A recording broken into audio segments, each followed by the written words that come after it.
bagaimana sakaratnya orang kafir, bagaimana sakaratnya orang-orang fasik, ahli maksiat, ahli dosa, bagaimana sakaratnya orang-orang munafik, bagaimana sakaratnya para penjahat-penjahat, bagaimana sakaratnya orang-orang yang angkuh dan sombong dengan pangkat dan jabatan, bagaimana sakaratnya orang-orang yang ketika hidup di dunia hidup bagaikan seorang raja yang jumawa, ya, begitu zalim dengan siapa-siapa saja. Seluruh mereka ini Allah sebut dengan istilah zalimun dalam Al-Quran. Ayo kita dengar bagaimana kematian mereka, baik dalam hadis Sahih Muslim yang tadi ataupun dalam versi Al-Quran. Menurut hadis Sahih Muslim yang tadi kami bacakan, versi kematian orang-orang zalim ini, orang kafir, orang munafik, orang fasik, orang musyrik, ya, orang para penjahat-penjahat, musuh-musuh, orang yang memusuhi Islam dan membunuh kesana kemari, orang-orang yang merampok, orang yang melakukan korupsi dan sebagainya, mereka ini matinya seperti apa? Mari kita dengarkan. Rasulullah berkata, malaikat maut datang kepadanya dan menghantam, memukul, mencekik, menjepit, ya, dikasih siku, dikasih lutut, dikasih semua pukulan sambil dibentak-bentak. Malaikat maut berkata kepadanya, ya ayyatuhan nafsul khabithah, hai pemilik jiwa yang kotor, hai pemilik jiwa yang jahat, wahai penjahat, wahai manusia menjijikkan, pemikul dosa-dosa yang besar, dosa-dosa yang banyak, keluar, ukhruji, keluar, lepaskan jasad ini, hai roh yang kotor, yang penuh dengan beban dosa dan kejahatan. Keluar kamu, dipukul, dihantam. Dan ini dijelaskan oleh Allah di dalam Al-Quranul Karim. Surat yang ke-6. Surat Al-An'am ayat yang ke-93. Yuk kita dengarkan. Bagi yang ada Al-Quran, buka Al-Qurannya. Surat ke-6 ayat 93. A'udzu billahi minasyaitonir rajim. Bismillahirrahmanirrahim. Walau tara, kalaulah engkau lihat, idhiz zalimuna, ketika orang-orang zalim itu, fi ghamaratil maut, dalam petualangan kematian mereka. Allah katakan, coba lihat orang-orang zalim itu, ketika mereka dalam petualangan kematian mereka, dalam gerbang sakaratul maut mereka. Perhatikan, wal malaikatu basyatu, dan para malaikat yang ditugaskan mencabut nyawa mereka, basyatu, mereka basit. Kalau memukul seperti ini pukulannya aja udah sakit. Kita pegang kayu, pegang rotan, pukul begini, ini udah sakit. Tapi basit memang membentangkan tangannya seperti ini, sehingga betul-betul dengan total maksimal, ibarat memukul juga begitu, ya. Basitu aidihim. Malaikat-malaikat yang bertugas mencabut nyawa, membentangkan tangan-tangannya, mengayunkan pukulan demi pukulannya, ya, sambil membentak-bentak, keluar kamu, hai penjahat, hai yang mempunyai jiwa yang kotor, wahai orang yang dulu sombong, wahai orang ketika hidup jumawa dan merasa angkuh, menyakiti hamba-hamba Allah, menyakiti, memfitnah para alim ulama, dan membunuh sesuka hati, yang merampok, merampas milik negara. Keluar kalian, hai jiwa-jiwa yang kotor, keluarkan diri kalian. Basitu aidihim, akhriju anfusakum, al-yawma tujzauna adzabal hun. Pada hari ini kalian akan diberikan azab yang sangat menyiksa, azab yang sangat hina.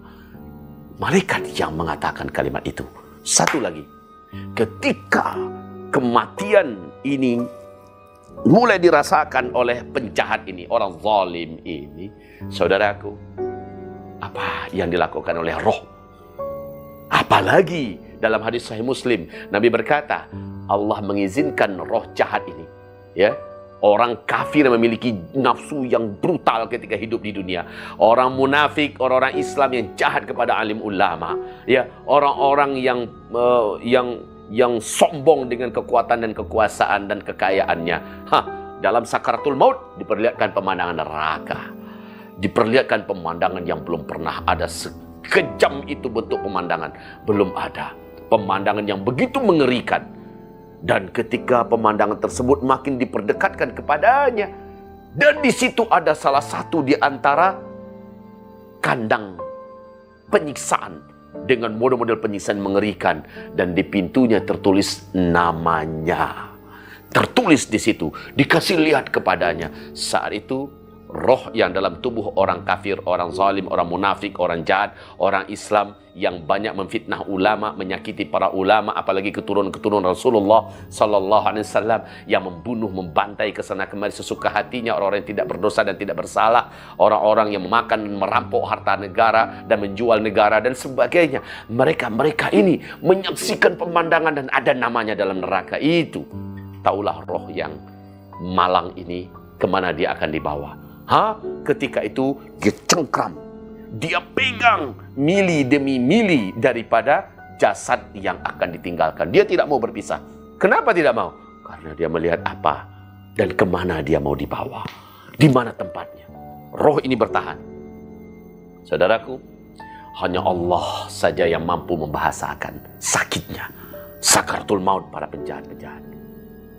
Coba lihat dan coba rasakan. Bawa kucing ke lantai 5, kucing ya, jangan ditutup matanya.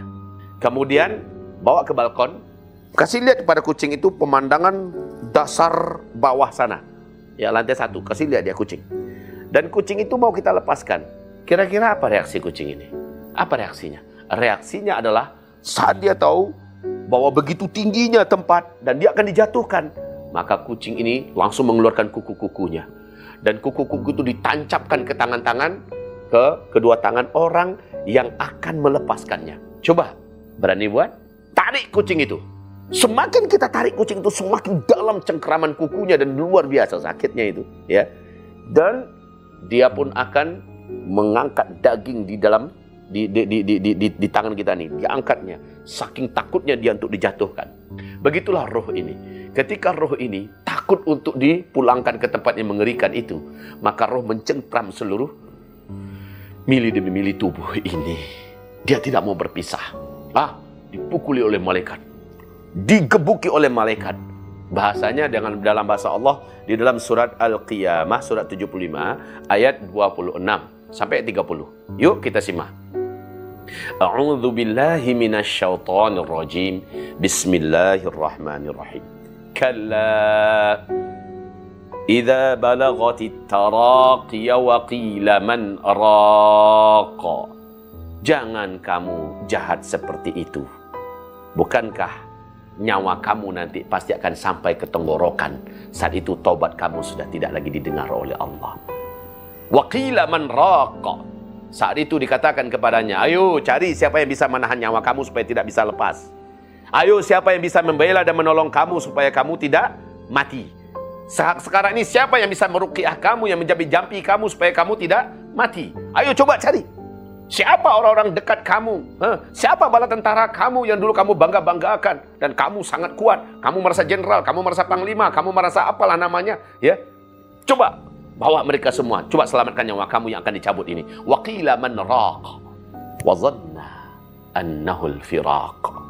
Pada saat itu yakinlah si calon mayat yang jahat ini dia akan berpisah meninggalkan dunia. Kenapa? Dia tidak mampu minta tolong kepada siapapun. Dia tersiksa. Dia ingin minta tolong, tapi siapa yang mengerti kata-katanya? Dan apa yang bisa dilakukannya? Dia tersiksa karena nyawanya akan ditarik dan nyawa itu tidak mau keluar. Dipukul, dihantam, digebukin, di segala macam siksaan diberikan oleh malaikat maut ini, ya, yang malaikat tidak punya rasa kasihan, ya. Masalahnya, ketika itu orang-orang sekitar tidak mampu buat apa-apa. Wong malaikatnya nggak nampak. Sementara si kafir, si penjahat, si munafik, si fasik, si mujrim ini betul-betul babak belur dihantam oleh malaikat. Keluar kamu, keluar kamu. Saat itu sakarat betul-betul ada di puncak kesakitan yang sempurna, sakarat. Saat itu bolak-balik mata dalam penderitaan. Demi Allah, ini pasti akan dirasakan oleh para pembunuh, oleh orang-orang yang membantai 6 orang laskar FPI kemarin. Jika mereka tidak bertobat, kematian Anda pasti datang. Malaikat maut tidak akan pernah kasihan kepada Anda. Tapi kalau Anda taubat, Allah akan terima. Allah bisa putihkan masa lalu Anda. Dan Anda harus bela Islam. Bagi siapapun yang menganggap tidak ada harga nyawa manusia, Anda juga tidak akan dihargai sedikit pun oleh malaikat maut Allah ketika datang jadwal Anda. Sakaratul maut. Lanjut firman Allah Subhanahu wa taala, wal taffatis saqu bisaq. Saking sakitnya, bagaikan seolah-olah ya, saking remuknya ini kedua betis itu kayak diadu dan ditempel dan diremukkan sesakit-sakitnya sampai hancur berbunyi kerak. Dan itu yang merasakan sakitnya adalah si calon mayat yang sedang mengalami sakarat. Tapi orang-orang sekitar kiri kanannya nggak tahu itu. Ya, wal tafatis saqu bisaq. Ini adalah bahasa Allah. Coba antum bayangkan ketika ini ditemukan dua betis ya, dipertemukan seperti ini, lutut dipertemukan paha, lalu ada menggilas dan dirapatkan kayak dipres gitu ya, sampai berderak-derik bunyi tulang ini kerak. Sakitnya itu dirasakan oleh penjahat ini, oleh orang zalim ini, oleh orang kafir, oleh ahli maksiat ini, oleh orang yang bantai umat Islam, orang yang membunuh dan menyiksa hamba-hamba Allah Subhanahu wa taala yang tidak berdosa. Saudaraku, tafatis saqu bisaq ila rabbika yauma idzil masaq. Pada hari ini engkau digiring meninggalkan dunia, bertanggung jawab di hadapan Allah Subhanahu wa taala. Kita cukup sampai di sini. Kita berjumpa kembali di pertemuan berikutnya, masih lanjutan tentang sakaratul maut. Lalu setelah itu kita bicara perjalanan roh kita setelah itu. Oke, saudaraku, sahabat-sahabatku seiman dimanapun antum berada, mukminin mukminat, muslimin muslimat, kita simak dengan fokus dan khusyuk kajian kita spesial tentang agenda perjalanan arwah setelah kematian. Ya, jangan kemana-mana. Kitab kita yang kita bedah adalah ensiklopedi hari akhir. Oke, dan ini kita jadikan sebagai kitab telaahan kita, insyaallah sampai selesai. Pada ujungnya kita bicara tentang surga dan kita bicara tentang seluk-beluk dahsyatnya neraka. Jangan kemana-mana, tetap dalam channel kita Uzma Media TV channel, di nomor FB kita, kontak kita dan segala macamnya. Silahkan berkomunikasi dengan tim kami dan kita akan buka sesi tanya jawab bila seandainya program kita ini Allah izinkan berjalan terus dengan izin Allah Subhanahu wa taala. Billahi taufiq wal hidayah. Subhanakallahumma wa bihamdika asyhadu an la ilaha illa anta astaghfiruka wa atubu ilaik. Assalamualaikum warahmatullahi wabarakatuh.